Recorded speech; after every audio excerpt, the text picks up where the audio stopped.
Bertxotan hasi da ekitaldia eta ondoren antolatzaileek aurtengo leloa gogoratu dute.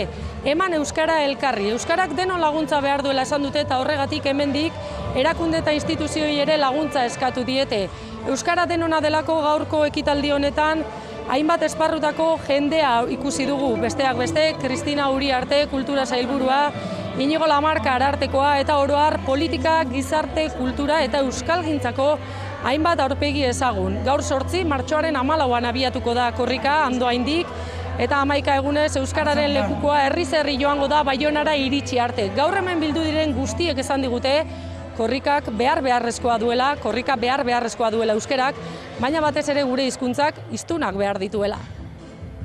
Uste dut euskerak kalera irten behar duela alik eta gehien, eta korrika zentzorretan oso ekimen originala eta esan bezala euskaren aldeko guztiz beharrezkoa dela iruditzen zait. Ikusten da korrika lortu dela euskaltzale guztion oniritzia, ez? Eta hori pozgarria da. Egia da euskera aurrera doala, baina motel. Osea, pausoz pauso. Baina aurrera doan bitartean, ondo. Baina egunero egin behar dugu korrika, eta korrika nola egiten dugun? Gure zereginetan nola euskara bera erabiltzen, euskara bera sustatzen, euskara bera aldezten, gure zereginetan.